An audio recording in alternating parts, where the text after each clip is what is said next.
Happy हुई अष्टमी my YouTube family. और कैसे हैं आप सभी। तो आज मैं आपको बताऊंगी। वैसे तो ये व्रत होता तो बेटों के लिए है, पर अब आजकल का ज़माना बदल चुका है तो लोग अपनी बेटियों के लिए भी व्रत करते हैं।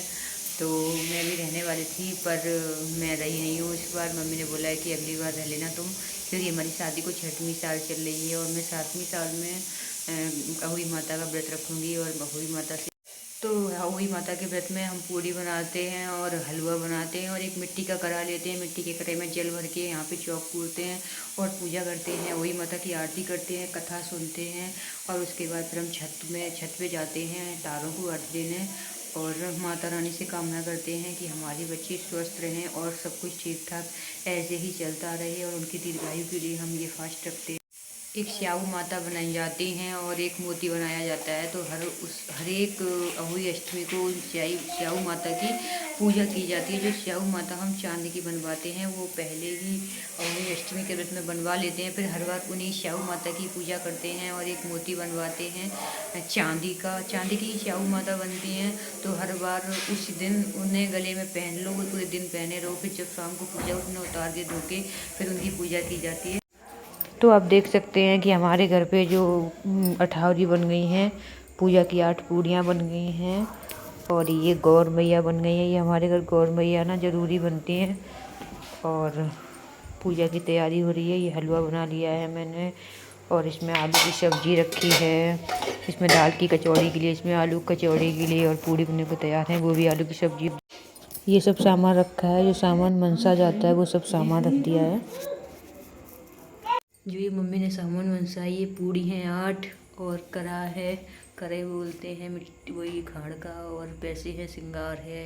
ये हमारे गौर मैया हैं और ये हमारा कैलेंडर लग रहा है। तो यह अहोई अष्टमी का व्रत होता है। जिस बार की दिवाली पड़ती है उसी बार की अहोई अष्टमी पड़ती है। ये करवा चौथ के चौथे दिन होती है। करवा चौथ चौथ की होती है और अष्टमी की अहोई अष्टमी होती है। जिस बार की ये अहोई अष्टमी पड़ती है उसी बार की दिवाली पड़ती है। जैसे कि ये इतवार की पड़ी है तो इतवार की ही दिवाली पड़ेगी।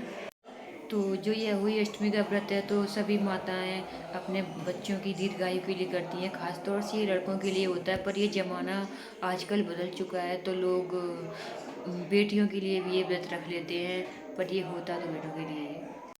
तो जब ये व्रत रखा जाता है तो सुबह स्नान करने के बाद, और ध्यान तो ये रहना चाहिए कि हमारे पैर के तले एक चींटी भी नहीं मरनी चाहिए, मतलब कोई भी कीड़ा नहीं मरना चाहिए। तो ये स्याहू के बच्चे के ऊपर पूरी कहानी है, पढ़ना इसमें कैलेंडर मंगा के या फिर सर्च कर लेना गूगल पे, तो उसमें पता चल जाएगा। तो उस दिन पोंछा नहीं लगाते हैं और हमारे पैरों से एक चींटी भी नहीं मरनी चाहिए, कोई सा भी कीड़ा भी नहीं मरना चाहिए। वो ये कीड़ों के ऊपर व्रत होता है, माता रानी ने कीड़ों का ही वो वरदान दिया था, तो ये उन्हीं के ऊपर व्रत होता है। तो सवेरे सबसे पहले नहा धो के पूजा पाठ करके और निर्जला व्रत रखा जाता है। अगर रहा नहीं जा रहा है तो थोड़ी सी चाय पी सकते हो, पर इसमें पानी नहीं, मतलब करवा चौथ की तरह से ही ये व्रत होता है, पानी नहीं पिया जाता है। अगर रहा नहीं जाता तो थोड़ी सी चाय ले सकते हो 2 बार। तो पूरा दिन व्रत रहने के बाद फिर दोपहर से में कहानी एक बार पढ़ लो।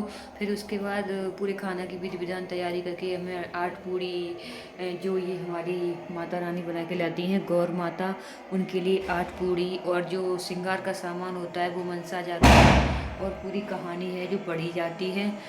तो उसके बाद फिर जाके तारों की छाया में वो जो कलश होता है मिट्टी का, उससे अर्घ दिया जाता है और माता रानी से बोलते हैं कि सब कुछ स्वस्थ रहें, सब मस्त रहें और हमारे बच्चों पे अपनी ऐसी ही कृपा दृष्टि बनाए रखना।